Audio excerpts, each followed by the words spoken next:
Amigos, bienvenidos. La fuga del exsecretario de Comunicación Fernando Alvarado golpeó fuerte a la institucionalidad del gobierno. Además de evadir la investigación judicial en su contra, logró burlar un sistema de seguridad que generaba confianza. Los dispositivos de vigilancia electrónica, conocidos como grilletes, parecían ser una medida efectiva para supervisar a miles de imputados de baja peligrosidad. Sin embargo, el caso de Alvarado destapa una serie de fallas en este sistema, que además está cuestionado por un supuesto sobreprecio. Tomás Chufardi nos trae esta investigación sobre los grilletes en la mira.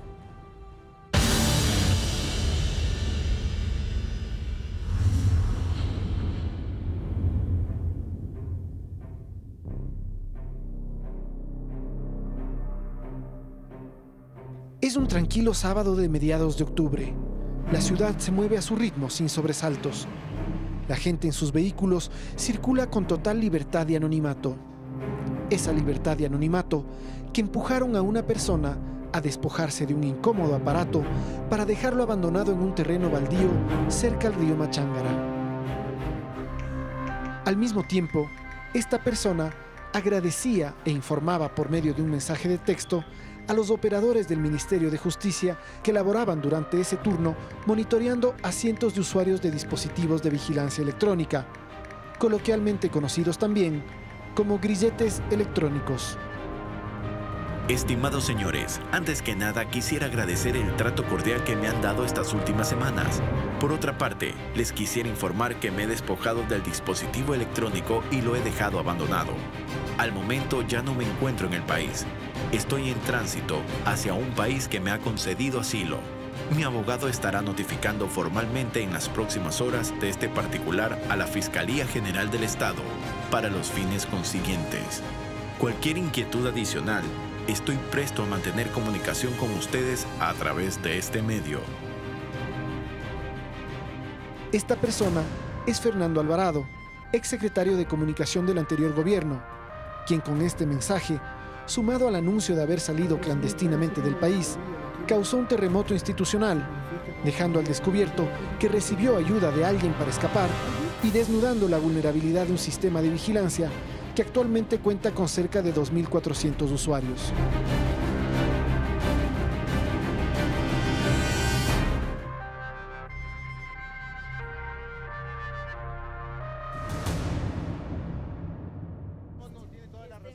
Una nueva falta de respeto al país y a las instituciones, una nueva fechoría de las que están en la lista de Alvarado. En este momento es un prófugo y es un prófugo que pronto estará en la lista de los más buscados. Creo que no es justo burlarse nuevamente del país, del Ecuador y de la justicia. Tenemos que trabajar y tiene que venir a rendir cuentas por los 11 indicios de responsabilidad penal. La fuga de Alvarado movilizó a las más altas autoridades, quienes tomaron acciones inmediatas y anunciaron purgas. Tengo que informar que se ha destituido a toda la cadena de responsabilidad de rehabilitación social del exministerio de Justicia, incluyendo a los operadores del 911 que estaban a cargo del monitoreo del grillete electrónico. Además, he ordenado al secretario de la Política que interponga todas las denuncias ante el fiscal general del Estado para que se inicien las investigaciones a todos los sospechosos en este caso. Desde la Asamblea se pidió la comparecencia de ministros y funcionarios, pero hasta el día de hoy no se conoce el paradero de Alvarado ni cómo logró escapar. El único que ha provisto de explicaciones es el propio Alvarado, a través de videos grabados por él mismo y subidos a la plataforma de YouTube. ¿Creen ustedes que yo tenía alguna posibilidad de salir, de defenderme en libertad? No tenía ninguna. No tenía ninguna. No tenía opción. Y no es que yo estoy prófugo de la justicia. No. ¿Qué pasó ese 20 de octubre a las 14 horas? Vanessa Mejía no lo podrá olvidar jamás. Ella regresó de un corto receso para incorporarse en el turno de la tarde en el centro de monitoreo ubicado en el EQ 911, en el Parque Chimbía de Quito. Ese día yo ingresé 2 de la tarde, era mi primer día después de mis días posteriores que yo tuve libres. Yo desconocía totalmente que este usuario, obviamente Alvarado Espinel, se encontraba en la ciudad de Quito. Y fue ella, como supervisora, quien recibió el mensaje de texto de Alvarado. Cuando decía, me he despojado de mi dispositivo, lo he dejado abandonado, lo primero que hice es llamarle al operador. O sea, gritarle de qué pasó, que si no había una alerta. Él verifica, obviamente, en la consola, y yo también, porque puedo ver sus usuarios. Verificamos todas las alertas, hasta las alertas pasadas. Bueno, no había emitido ese momento, o antes o después, una alerta de pulsera quitada. El dispositivo de vigilancia electrónica de Fernando Alvarado no emitió ninguna señal durante esas horas previas, nada que pueda llamar la atención de los 5 operadores que estaban a cargo de Vanessa. Ellos manejan una consola en la que tienen a 300 usuarios. Si se genera una alerta, hay que aplicar un protocolo, que puede ser desde comunicarse verbalmente o por medio de mensaje de texto con el usuario, hasta hacer una gestión con la policía para ubicarlo. En el caso de Alvarado, al momento de recibir el mensaje, el dispositivo aparecía en línea y cargándose. Si un usuario no refleja alertas, está en línea y está cargando su dispositivo, tiene buen comportamiento. Es decir, nosotros no podemos gestionar nada, nosotros... No tienen por qué estar encima de él, digamos. Exactamente. Pero el dispositivo de Alvarado sí había dado señales las 48 horas previas a su abandono. Gracias a un rastreo, se pudo conocer que un día antes de la fuga, Alvarado estaba en Guayaquil. Ese 19 de octubre, en horas de la mañana, salió de su domicilio con destino a la Corte Provincial para presentarse ante la autoridad judicial.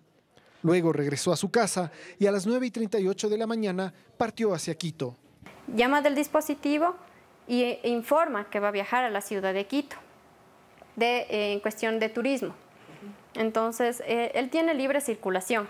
Él no tiene prohibición de salida a nivel del territorio ecuatoriano. Pasado el mediodía, el dispositivo estuvo en Quevedo y llega a la capital en horas de la noche. Al día siguiente, se ubicó el dispositivo a las 11 de la mañana en el teleférico. Como nos pidieron un rastreo antiguo de ese día, nosotros realizamos el rastreo. Entonces se le ve al usuario que llega al teleférico, que sube, y sube más o menos hasta una iglesia que se llama la Ermita de la Cima, de la Cruz de la Cima. No, es decir, sube el teleférico hasta arriba. ¿Qué hacía Alvarado en una iglesia a 4.000 metros de altura cuando el día anterior vino por tierra desde Guayaquil? No lo sabemos. Quizás fue a orar, a pedir perdón o a pedir permiso por lo que iba a hacer. O quizás ni siquiera fue él quien estuvo ahí, sino solo el grillete. Porque la verdad, para ese momento, Alvarado probablemente ya estaba fuera del país y alguien cargaba el aparato fingiendo ser él. Esto es algo que se podría investigar fácilmente accediendo a las cámaras de seguridad del teleférico. Nosotros lo intentamos, pero no se nos permitió, al no contar con una orden judicial. Suponemos que a las autoridades ya se les ocurrió y estarán investigando. Tras la visita turística en las alturas del Pichincha, el dispositivo se movilizó por algunas avenidas de Quito hasta llegar a la Avenida de los Conquistadores, donde a las 14:56 se lo ubica abandonado, luego del comedido mensaje de su usuario.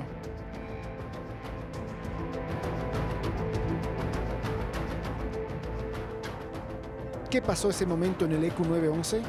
Ese momento obviamente yo aviso a mi supervisora nacional, que es mi cadena de mando.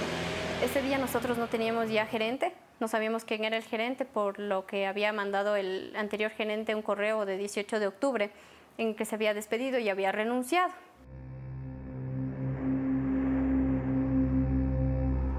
El gerente del proyecto de dispositivos de geoposicionamiento, Roberto Vaca, renunció 2 días antes de la fuga de Alvarado. A él se lo llamó a comparecer en el pleno de la Asamblea el pasado martes, pero no acudió. Visión 360 lo contactó por correo electrónico, pero no nos respondió. La versión de Vaca es clave para explicar muchas irregularidades ocurridas durante el año y medio de implementación del proyecto, y no solo en relación a la fuga de Alvarado, sino al funcionamiento general de todo el sistema. Para Lourdes Cuesta, miembro de la Comisión de Justicia de la Asamblea, hay mucho que se debe aclarar respecto a este tema.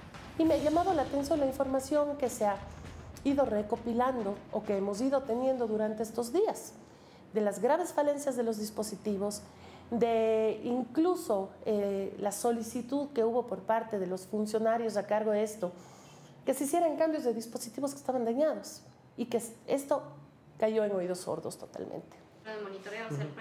En esto coincide la exfuncionaria del Ministerio de Justicia.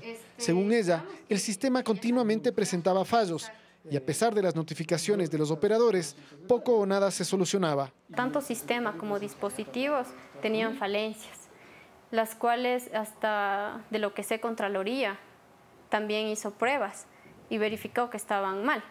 Entonces, había botones que teníamos en el sistema que jamás funcionaron. El sistema emitía cientos de alertas, generando la intervención policial, pero muchas veces resultaban falsas alarmas.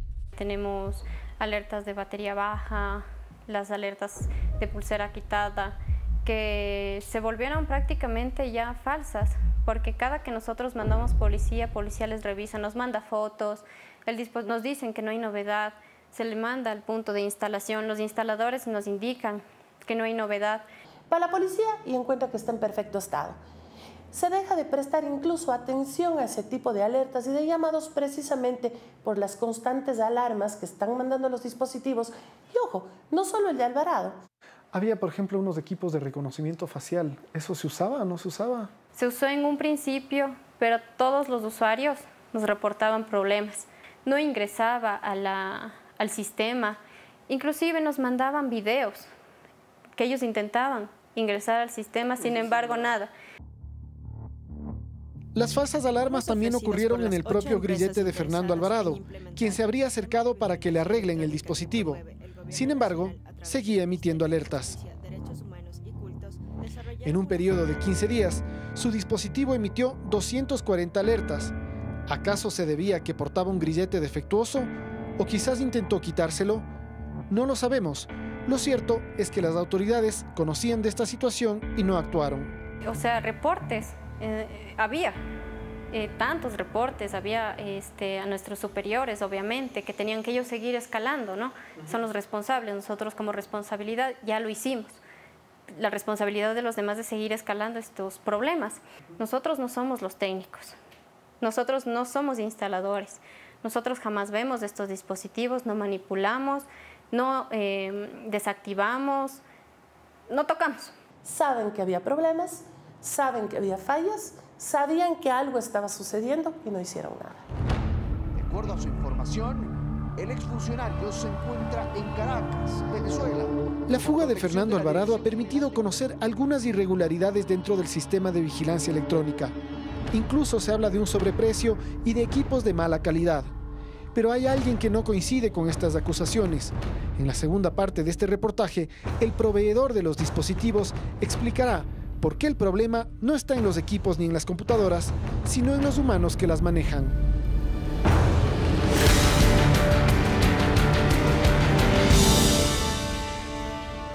Al volver, la segunda parte de esta investigación de Tomás Chufardi sobre los grilletes en la mira. Esto es Visión 360, quinta temporada.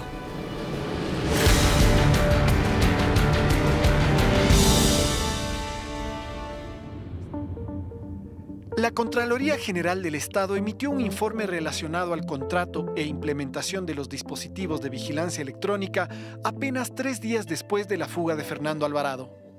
El exsecretario de Comunicación Fernando Alvarado comentó que quien lo habría ayudado a despojarse del grillete sería una persona cercana al presidente Lenín Moreno. Fernando Alvarado estaría en Venezuela, según lo habría señalado una fuente reservada al medio digital La República. Ha llegado a Caracas en un vuelo de la petrolera PDVSA procedente de Bolivia. Advirtió de los serios problemas operativos que tenían los dispositivos electrónicos. Tuvimos el acierto de ordenarle o disponer al director general que informe a los jueces que esos anillos, esos aparatos no eran confiables. En términos generales, el informe concluye que hubo un perjuicio al Estado por un poco más de $9,5 millones debido a que se suscribió el contrato sin estudios definitivos y porque la plataforma informática no cumple con el objetivo del contrato. También hay otro perjuicio de cerca de $200.000 por la adquisición de 100 equipos adicionales de reconocimiento facial no contemplados en el contrato y que actualmente se encuentran embodegados. Pero esta no es la única irregularidad relacionada a los grilletes electrónicos. El 9 de enero de 2016, el expresidente Rafael Correa anunciaba la implementación de los dispositivos de vigilancia electrónica en un enlace ciudadano. Lady, si nos da más información al respecto. Así es, presidente. No solamente que tenemos la tasa más baja de la ex ministra de Justicia sostenía un dispositivo MT-200 en sus manos, explicando junto al expresidente las bondades del aparato e incluso mencionando que estaría integrado al sistema EQ911. Ahí Lady tiene el ejemplo de los brazaletes. Este es para muñeco o para tobillo. Esa es tobillera, presidente. Tobillera, ¿no? Es decir, no se ve, es totalmente alérgica. Entonces, con este sistema, segura, además que utilizamos las capacidades del EQ911, fíjense lo bueno de tener tremendo sistema, nos permite desarrollar muchas potencialidades, cosas que antes ni se soñaban en el país. Esto es muy común en países como Estados Unidos. Tal vez sea coincidencia, pero ya tenían en su mano el modelo que sería escogido en el futuro. Faltaban todavía 6 meses para que se publique el proceso de contratación de los brazaletes y poco más de un mes para la firma del contrato. La empresa que se adjudicó el contrato fue la estatal china CEYEC, que previamente había implementado el EQ911 en todo el país. Coincidencia también que Correa haya mencionado a esta institución en relación a los dispositivos 6 meses antes. CEYEC es una empresa con presencia internacional con 38 años de existencia.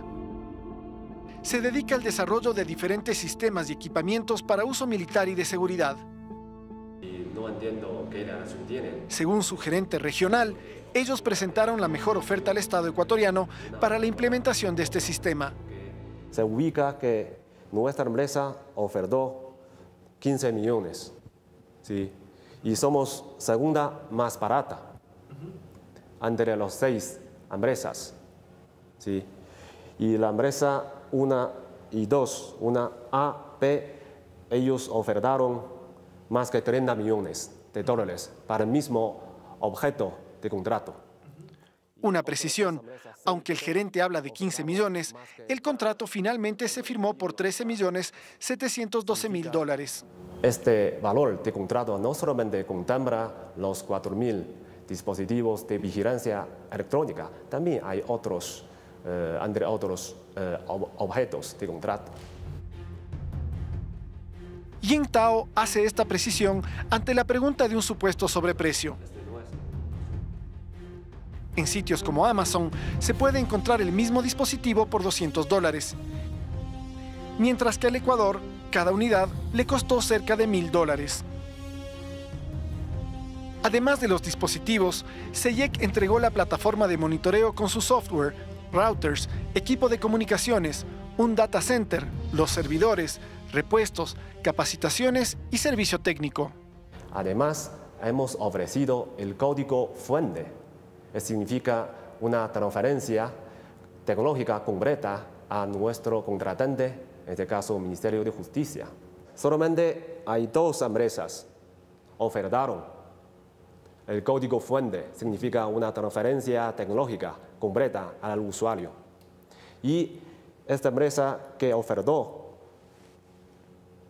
código fuente diciendo que le quiere 5 millones más para realizar la entrega de código fuente. Esta transferencia tecnológica era vital, ya que el momento en el que CEYEC terminara su contrato, otra empresa de telecomunicaciones debía tomar la posta del sistema. Contratan con Conecel y resulta que tienen una circular, un oficio en donde les dicen: no señores, ustedes no pueden contratar con Conecel, tienen que contratar con el sector público, esto es CNT. Pero CNT no tiene la tecnología o la tecnología suficiente para proveer del servicio. Entonces, en febrero de este año se hizo caso omiso a la ley de contratación pública y se contrató a la empresa Conecel Claro por el periodo de 6 meses. Que justamente este contrato con Conecel vencía el 13 de octubre. 13 de octubre es una fecha en donde el fiscal dice que no se vuelve a tener señal de un dispositivo quitado en el caso del prófugo, en este caso Fernando Alvarado. El contrato con Claro terminó el 13 de octubre de 2018, una semana antes de la fuga de Fernando Alvarado y exactamente la misma fecha en la que el comportamiento de su dispositivo cambió radicalmente. En 15 días emitió 240 alertas y los 7 días siguientes hasta su fuga, ninguna. ¿Hubo alguna empresa a cargo del sistema durante esos 7 días o funcionaba por pura inercia? ¿CEIEC ayudó a escapar a Fernando Alvarado o no? Definitivamente no. Somos una empresa estatal del gobierno chino. Dedicamos la área tecnológica a la seguridad. Lo que podemos decir es que nuestro sistema, nuestro dispositivo de vigilancia electrónica funciona bien. Emitió todas las alertas durante el tiempo de monitoreo del señor Fernando Alvarado. Hay 245 alarmas de pulsera quitadas. ¿Sí? Hay 16 alarmas de acercamiento a las zonas prohibidas. Hay 2 alarmas de apago de dispositivos de vigilancia electrónicos. Entre otros, hay más alarmas. Y los operadores del Ministerio de Justicia deben tomar acciones según su propio protocolo establecido por el Ministerio de Justicia. 200 alertas de que él intentaba sacarse el dispositivo. En ese instante, y con esa razón y con esa causa, era más que suficiente para revertir esta medida sustitutiva, quitarle el grillete electrónico y meterlo preso. El exasambleísta Clever Jiménez usó un grillete electrónico durante 7 meses y asegura que había una vigilancia extrema a cada uno de sus movimientos. Yo digo, hasta existió una presión psicológica, un acoso psicológico. En mi caso me llamaban a todas horas, sabiendo incluso que no me iba a escapar porque yo no cometí ningún delito, no tenía por qué escaparme. Me llamaban en horas de la mañana, en horas de la tarde, en horas de la noche, me llamaban en horas de la madrugada. Jiménez dice que es muy fácil sacarse el dispositivo, pero muy difícil que nadie se dé cuenta. Obviamente yo no lo hice porque no tenía por qué hacerlo, no tenía por qué huir, porque no cometí ningún delito. Pero si alguien quiere sacarse el dispositivo, lo puede hacer fácilmente y eso yo lo anuncié públicamente. Contradictoriamente es muy difícil deshacerse de él. ¿Por qué? Porque al momento que usted lo manipula o está intentando sacárselo, automáticamente emite una señal allá al ECU 911. Ying Tao asegura que el sistema instalado por su empresa y los dispositivos no han fallado y cree que todas esas alarmas eran señal suficiente para ponerle un ojo extra a Alvarado. Podemos sugerir algo, es que los equipos funcionan, pero también se debe tener los protocolos de gestión. En caso de ver los alarmas, alertas, ¿qué protocolo aplica? Protocolo que los operadores supuestamente sí cumplían, enviando reportes con cada alerta emitida. Pasamos sufriendo, porque en serio es un sufrimiento que nadie nos ayude con esto y nosotros tengamos que estar al frente de esto. Entonces, claro, ahora vienen y nos dicen que nosotros somos los culpables. ¿Culpables de qué? Si nosotros gestionamos, nosotros aplicamos los protocolos, avisamos con tiempo de que pasaba una cosa, que pasaba otra. Entonces, aquí hay una pregunta, si es que estos reportes que nosotros hicimos, los verificaron, buscaron una solución y si es que avisaron a las demás personas. Nosotros no podemos avisar a Fiscalía, por ejemplo. Las supuestas fallas del sistema de vigilancia electrónica y las irregularidades en su contrato no explican la fuga de Fernando Alvarado, pero sin duda generaron un ambiente propicio para que su acción pase desapercibida. Estos dispositivos están siendo portados por otras personas también. Y voy a poner el caso, personas del caso Odebrecht. Y recién, de la información que me han entregado, el día 22 de octubre, esto es, 2 días después de la fuga de Alvarado, recién a estas otras personas les han ido a cambiar el dispositivo que prestaba fallas. Deben existir cómplices y encubridores. Posiblemente no las cabezas que volaron, posiblemente sean otros. Es por eso que yo considero de que la acción de haber volado ciertas cabezas de mandos medios no soluciona el problema, más bien lo agrava. Hay muchas dudas relacionadas al sistema de vigilancia electrónica. La fiabilidad del sistema, la renuncia del gerente, el supuesto sobreprecio, el informe de Contraloría que apunta a falta de estudios técnicos Y la más importante de todas, ¿se está buscando a los responsables y cómplices de la fuga de Fernando Alvarado? Son preguntas que quisimos hacer a la más alta autoridad del Ministerio de Justicia desde hace más de 20 días. Pero a pesar de nuestra constante insistencia, finalmente no se nos concedió una entrevista ni se nos ha explicado el porqué. Lo cierto es que es difícil proveer información contrastada y balanceada cuando la fuente oficial y principal decide no pronunciarse. Yo creo que aquí hay responsabilidades políticas.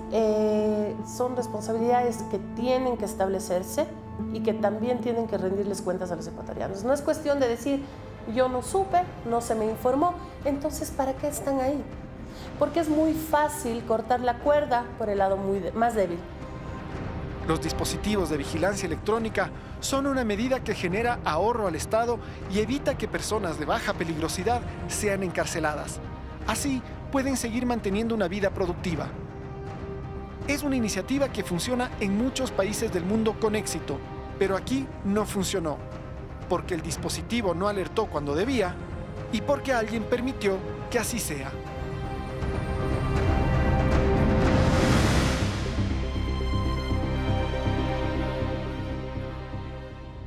Hace algo más de 20 años, Ecuador y Perú hacían historia en Brasil al firmar la paz. Con este hecho se ponía fin a décadas de conflictos limítrofes que no habían podido resolverse en el plano bélico. Muchos ecuatorianos, sobre todo de las Fuerzas Armadas, criticaron los acuerdos porque consideraban que lo ganado en la última guerra de 1995 se había perdido en las mesas de negociaciones. Uno de los protagonistas de esta historia es el expresidente de Ecuador, Yamil Maguad, hoy radicado en Estados Unidos, quien ha concedido una entrevista exclusiva para la cadena televisiva CGTN. ¿Cómo fueron estos momentos para Ecuador? ¿Existían otras alternativas para llegar a la paz? A continuación, en la voz de Yamil Maguad, una mirada al fin de la guerra.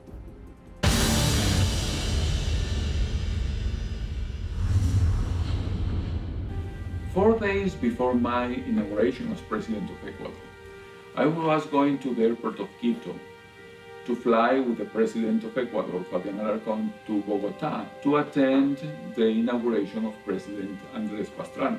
My cell phone rang and I saw in the screen it was Minister of Defense. So I took the call and the minister said, Mr. President, the high commanders of the armed forces asked respectfully for an urgent meeting with you. I said, okay, I will come back from Colombia tomorrow, so let's have a meeting there. And he said, I'm so sorry, President, but this is very urgent, this is very delicate, very sensitive, is related to national security. The Ecuadorian intelligence have discovered Peruvian plans to invade our country 4 days after my inauguration. The war was imminent. This conflict has been very, very important. Actually, the oldest international conflict in the hemisphere, because it started in colonial times. It started with the discovery of the Amazon River in 1542. So what we had was a territorial dispute, a borderline dispute, because there was a piece of land that at one point in time became bigger than France, was the bigger territory disputed in the Americas, and one of the biggest in the world. A war is a very expensive endeavor.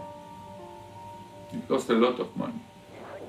Ecuador has been spending 3.5% of its GDP for preparing for war during many years. And as our economy is much smaller than the Peruvian economy, for us that was a lot of money. Peru is 5 times bigger than Ecuador, has the double of the population. So Peru had 6 times more money on reserves in the central bank than Ecuador. And that money you can use to buy weaponry. So we were in a very disadvantageous situation from an economic point of view. And we have had 2 armed conflicts, one in 1981, we call that the Paquisha War, and one in 1995, we call that the Tiwinsa War. After the Tiwinsa War, we started negotiations with the 4 guarantors of the Rio Protocol, with the assistance of the United States, Brazil, Argentina, and Chile. In my presidential inauguration address, I invited President Fujimori to go to a negotiation table and to find a way to sign a definitive peace treaty. El Ecuador cree en la paz, pero la paz no es un acto. La paz es un proceso. Requiere de apertura, de capacidad de diálogo, de mutua comprensión de dificultades y problemas.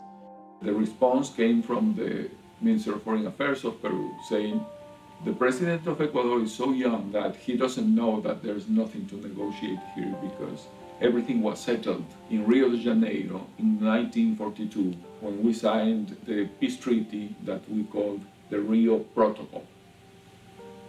So this attempt to meet President Fujimori was frustrated in Colombia. He didn't come. He didn't come to my inauguration. But President Fujimori paid attention to my words. And he ordered the military not to move until we could have our first meeting.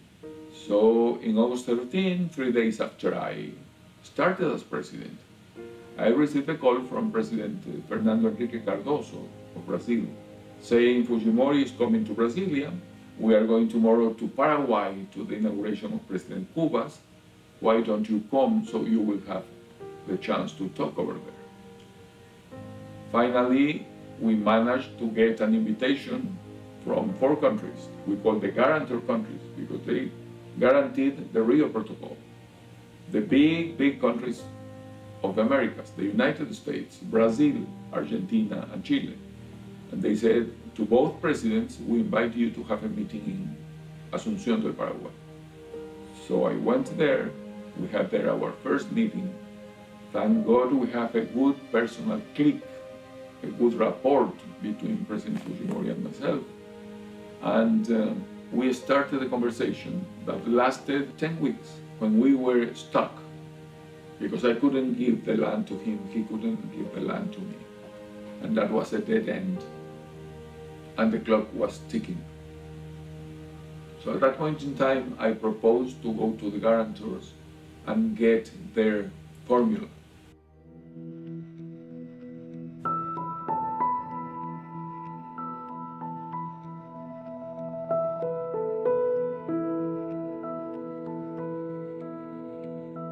Llegamos a la conclusión de que no llegábamos a enlazar las cosas, ¿no? Entonces fuimos a conversar con el presidente Fujimori. El presidente Fujimori nos escuchó todo y nos dijo, no se preocupen, las cosas no se hacen en una sola vez, poco a poco, y vamos a ir llegando al asunto. 1, 2, 3, 6. They separated 2 concepts that usually come together, the concept of sovereignty and the concept of property. I mean, if you go to the Italian embassy in Washington, the moment you enter, you are in Italian territory, and the property of the building belongs to the Italian government. So the 2 concepts come together. In this case, we separated the concept of sovereignty over Tiwinsa that belonged to Peru, but inside that sovereign territory, the guarantors told the Congress of Peru, you should give to Ecuador 1 square kilometer around Tiwinsa where our soldiers have been buried. So the sacredness of the place was respected, was given to Ecuador. So it was given to us in property, never could be taken back. Esto es típicamente un cementerio de guerra, entonces vamos a hacerlo y vamos a dejárselos a ustedes, ¿no? Pero siempre con territorio nuestro, ¿no? Mira, me dijo, creo que ya estamos llegando al final. Tengo la impresión de que esto nos va a resolver el problema. A mí esta frase me gustó mucho, se me ha quedado marcada, ¿no es cierto? Y claro, no me olvido de ella. No me acuerdo de él diciéndome todo eso al costado mío de la mesa, ¿no? Bueno, terminamos de almorzar y todas estas cosas y me dijo, bueno, vamos a seguir pensando en todo esto, pero ya creo que por ahí hay una línea. You have a narrative one side and a counter narrative the other side. For each story there is a counter story. And when you try to impose your story on top of the other is the arms wrestling. The only real solution is to create a third story that would be able to encompass, to embrace the two stories inside this third story. Que estaba de ministro, ¿no es cierto?, dijo que él no estaba de acuerdo, y que ella rechazaba y que no debía ser.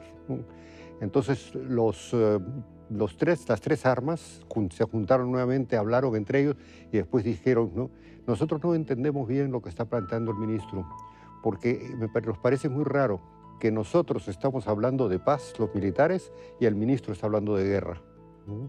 Entonces, bueno, ahí terminó la sesión y el ministro estaba muy fastidiado, me dijo al momento de salir que él renunciaba, y efectivamente el día siguiente que yo tenía que ir con el presidente a Estados Unidos para seguir discutiendo esas cosas, nos íbamos a encontrar como Aguata, ahora hay los dos, él renunció en ese momento a ser ministro. Y entonces una semana más tarde me hicieron ministro a mí, ¿no es cierto? Y yo seguí la cosa ya como ministro. One of the bigger mistakes we made on negotiations is to treat the other as an enemy. Think about this. When you start a difficult negotiation, how do you sit usually? You sit on both sides of the table. You confront the other party. When you treat the other as a colleague, probably you sit next to him or her. And so you can see the same papers, you can see the same drawings, you can share the information. And the enemy is not the other. The enemy is the problem. We needed to find a common ground. At the end of the day, we were both presidents, we were both elected, we both had to deal with Congress, with the media, with opposition parties. We had a lot of common. We were human beings. We were divorced. We had our daughters about the same age acting as first ladies. So we found these elements of commonality that constitute the basis to build a working relationship. Along these meetings we had, you become friends with the other party, and that happened with President Fujimori. The trust in each other was increasing, and that allowed us to overcome many obstacles.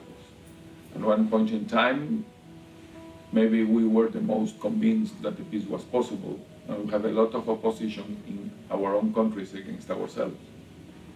That was interesting as a dynamic situation. We had 10 consecutive meetings in 10 consecutive weeks, and 77 days after I started my presidency, we signed a peace treaty in Brasilia, and this has been a definitive peace treaty. Ecuador y Perú firmaron un acuerdo histórico. That was the end of the road. And it is a really emotional, impressive ceremony. People were crying. I remember, I didn't, but I was very emotional in the situation. In that ceremony, President Cardoso, who played a very extraordinary role in these agreements, he was, I would say, the axis for our conversations. Brazil was the most important country in this story. Was very emotional, and he couldn't contain himself. It was very touching for President Frey, President Menem. We had President Gaviria, the General Secretary of OAS at the time, and President Clinton sent the National Security Advisor to that ceremony, and the Pope had sent a special representative. So it was a moment of eclosion, of happiness for everybody who was there.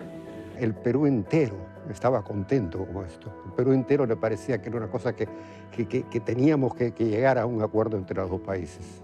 We have a lot of tourism between the countries. You can cross the border very easily. The goods that Peru sells to Ecuador have multiplied by 4. The goods that Ecuador sells to Peru have multiplied by 7 since then, 700% of increase.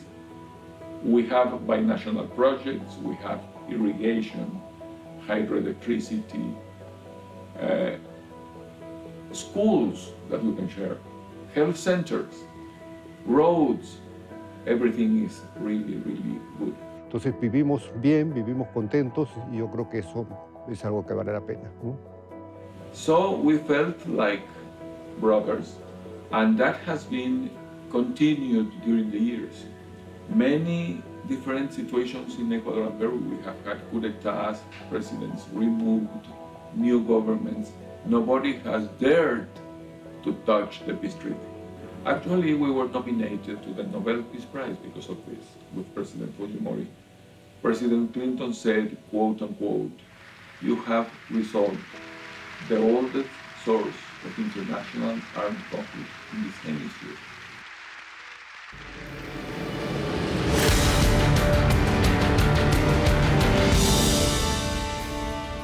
El equipo de Visión 360 continúa en sus labores de producción e investigación para lograr un periodismo de alta calidad. ¿Quiere saber en qué nuevos temas estamos trabajando? Aquí, un adelanto.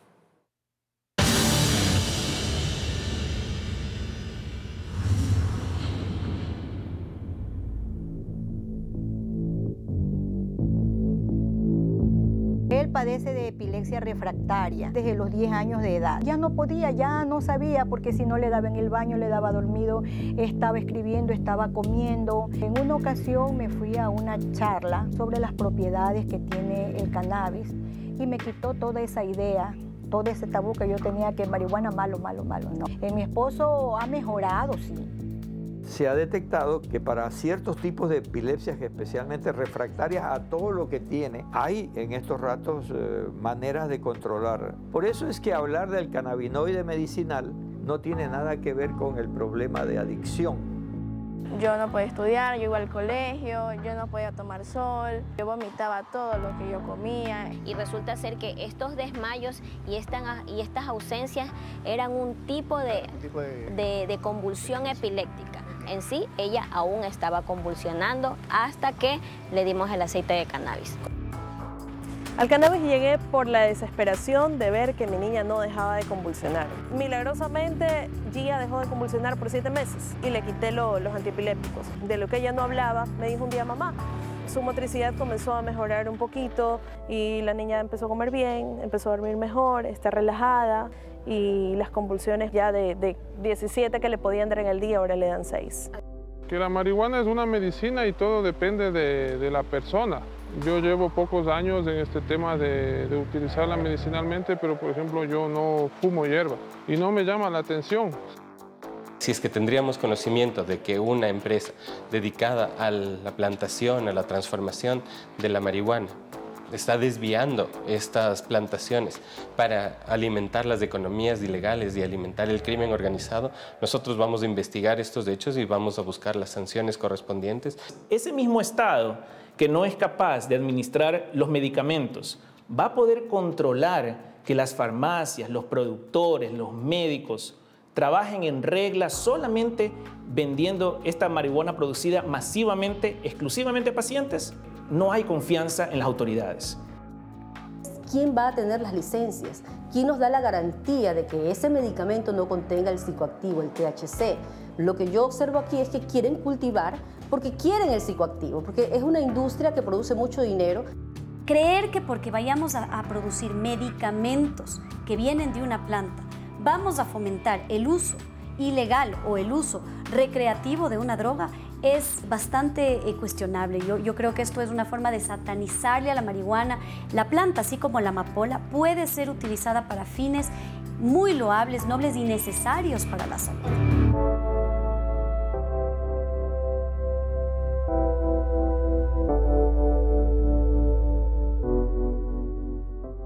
Gracias por acompañarnos cada domingo, dando valía a este derecho humano que es la información.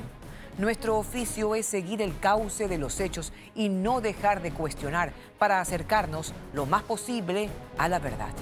Visión 360 quiere seguir haciendo periodismo con ética y responsabilidad. Un abrazo. Seguimos adelante.